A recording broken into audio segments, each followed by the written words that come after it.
एक चीज इसमें और देखने को मिलता है कि किट लगाने से क्या गाय को गाभिन होने की भी संभावना बढ़ जाती है, यानी कि जो गाय पहले से इतिहास में बांझ रही हुई है, किसी भी तरीके से गाभिन ना हो पाए, तो क्या किट के इस्तेमाल से भी गाय गाभिन हो जाती हैं?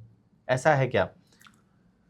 इसके बारे में मैं अपने किसान भाइयों को, पशुपालक भाइयों को बताना चाहूँगा कि हम जो कहते हैं कि अगर आप किट लगवाते हैं तो दूध भी देगी और गाभिन रुकने की संभावना 80% करीब बढ़ जाती है, ऐसा हम कहते हैं।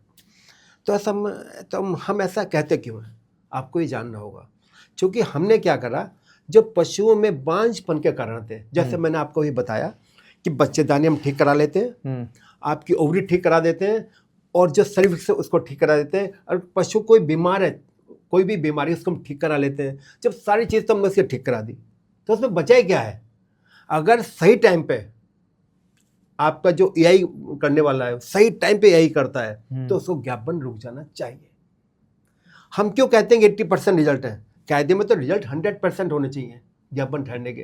भाई बहुत सी कमियां, छोटी मोटी कमियां रह जाती हैं। जैसे आपका एआई करने आया, उसने ठीक टाइम पे एआई नहीं की, या जो वो सीमन से एआई कर रहा है, हो सकता है सीमन की मोटिलिटी थोड़ी कम हो, ये भी एक कारण हो सकता है।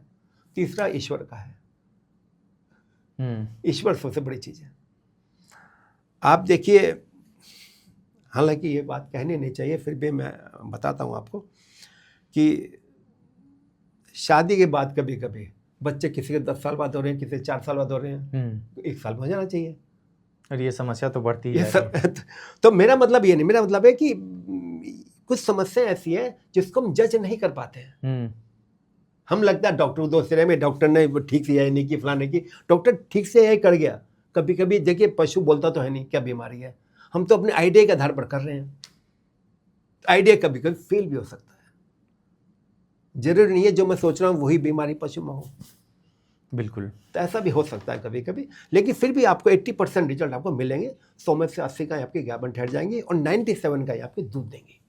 ये मतलब बिना बच्चा दिए 97 ऑलमोस्ट अप्रॉक्स नहीं है, 97 आपकी दूध देंगी, ये मैं कह सकता हूँ। अप्रॉक्स 3% मैंने काट दिया है पहले से ही जी, कि 100 में से 3 गाय हो सकता है दूध ना दे पाए या बहुत कम दे। इसके पीछे क्या कारण होता है कि इसके पीछे जो 3% का है?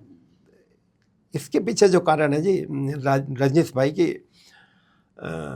मैं पशुपालक भाई को बताना चाहूँगा कि जो 3% मैंने कहा है कि 1% ये हो सकता है कि गाय के ब्लड से जिसको हम किट लगा रहे हैं इम्यून रेस्पॉन्स ना है। अच्छा, जिसे हम कहते हैं कि ईश्वर की इच्छा ही नहीं है।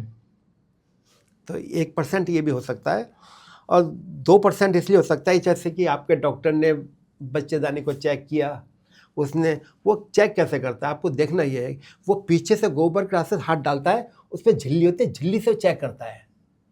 तो कभी कभी बहुत छोटी छोटी सिस्ट ओवरी पे होती है, बहुत जरा जरा सी सिस्ट होती है, वो उसको जज नहीं कर पाता है। उसमें गलती उसकी डॉक्टर की नहीं है, वो जज हो ही नहीं पाती है। डॉक्टर तो देखे, जो भी डॉक्टर काम करता है अपनी तरफ से अच्छा ही करता है। बिल्कुल, हो सकता है जज ना हो पा रही हो, छोटी छोटी रह गई हो, हमें पता नहीं चल पाया, हमने किट लगा दी, हार्मोन सेक्रेशन ठीक से होने रहा, अब लगा दिया वो ठीक है। डॉक्टर तो कह रहा है मैंने ढंग से चेक किया, उसने ढंग से चेक किया, ये निश्चित है, उसे खुद ही पता नहीं लग पाया। ये तो ये पॉसिबिलिटी हो सकती है। ये बच्चेदानी बहुत मामूली सा इन्फेक्शन है, सूजन है अगर, तो सूजन का देखिए पता लगता नहीं है कभी कभी, या बहुत एक्सपर्ट डॉक्टर चाहिए। अब गांव में आपने किट लगवा रहे हैं तो गांव में एक्सपर्ट डॉक्टर तो मिल नहीं पाएगा ना। अब गाय को लेकर तो वहाँ जाएंगे नहीं अस्पताल, तो वहाँ उसी डॉक्टर चेक कराना है। तो ये 2% मैं इसलिए कहता हूँ कि हो सकता है वो ठीक से चेक ना हो पाई हो, क्योंकि देखिए किट की बात है, किट का रिजल्ट तो वो 100% मिलना ही चाहिए। वो तो हर मन है, वो तो अपना एक्शन करेगा ही करेगा। तो 3% में इसलिए फेल कर रहा हूँ कि 1% भगवान की इच्छा ना हो, 2% अगर ठीक से वो देख ना पाया तो ऐसा हो सकता है। या आपने क्या करा, आपने किट लगवा ली, पशु बीच में बीमार पड़ गया, वो चारा ही नहीं खा रहा है, तो अगर वो चारा नहीं खाएगा लंबे समय तक तो दूध नहीं दे पाएगा, ऐसा होता है।